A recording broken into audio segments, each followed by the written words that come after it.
Assalamualaikum warahmatullahi wabarakatuh. Baiklah teman-teman semua, pada kesempatan malam hari ini saya sudah membongkar sebuah lampu emergensi ya teman-teman. Lampu emergensi yang dia plug and play, bisa dibilang seperti itu. Jadi ketika kita menghubungkan lampu itu dengan PLN, dia menyala sekaligus mengisi dua buah baterai.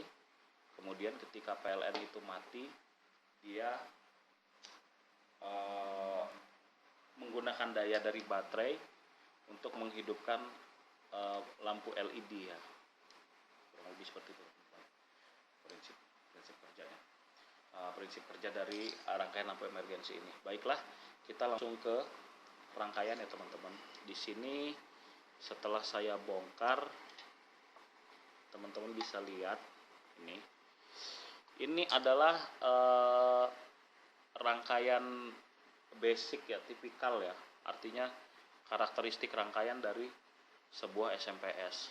Dilihat teman-teman, di sini ada 4 buah dioda, kemungkinan ini adalah dioda bridge.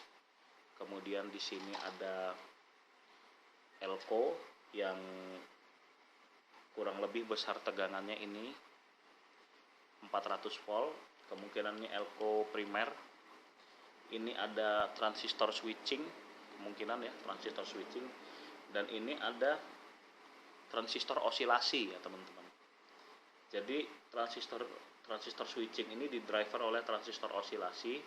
Kemudian transistor switching ini untuk men-switching trafo-ferrit ya teman-teman. Kemudian di sini ada dioda ultrafast ya. Ini ada elko primer, dan ini adalah rangkaian controller atau driver untuk menghidupkan LED sekaligus deteksi ya. Jadi ketika PLN dia mati,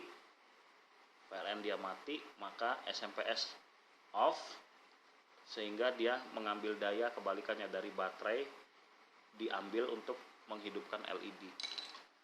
Oke teman-teman, langsung kita tes dulu apakah rangkaian SMPS-nya working properly atau tidak ya teman-teman ya.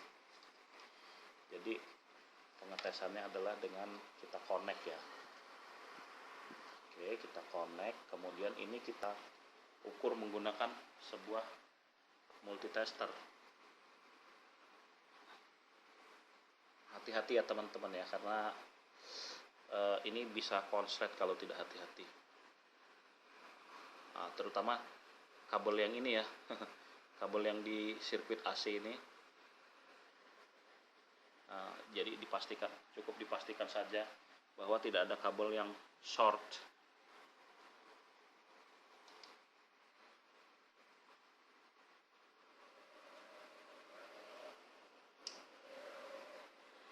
Oke ya teman-teman ya, lampunya menyala ya, dan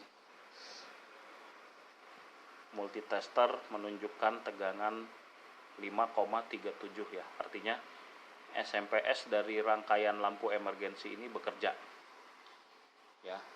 Kita lihat sekali lagi teman-teman, 5,5 ya, 5,4 atau 5,5 ya.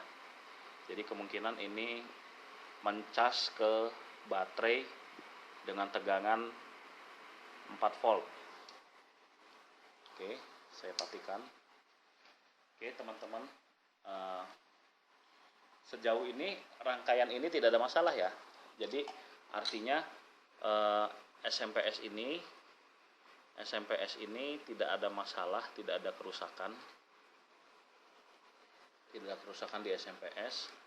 Sampai ke lampunya ini dia bypassnya tidak ada putus di sini, artinya kemungkinan besar rangkaian ini tidak ada masalah. Yang menyebabkan dia tidak mau hidup otomatis ketika mati lampu kemungkinan adalah baterainya soak ya.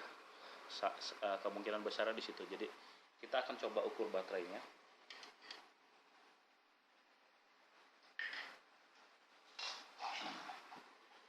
kita akan coba ukur baterainya satu persatu. Ya, teman-teman bisa lihat ya, tidak ada tegangan teman-teman, artinya baterainya benar-benar soak. Kita coba di baterai yang satunya lagi.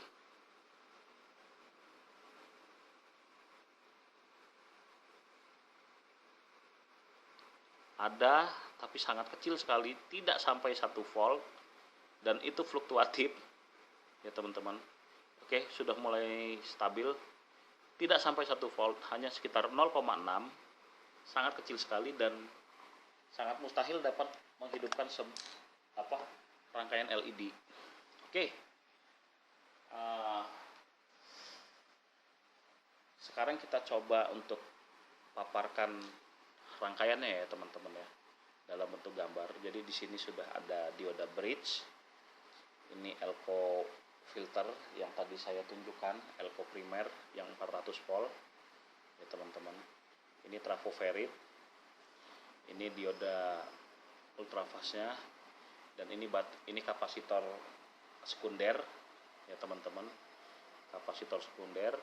Ini baterai di paralel, kemudian masuk ke LED driver ya teman-teman, masuk ke LED driver dan masuk ke lampu LED ya teman-teman. Jadi seperti itu.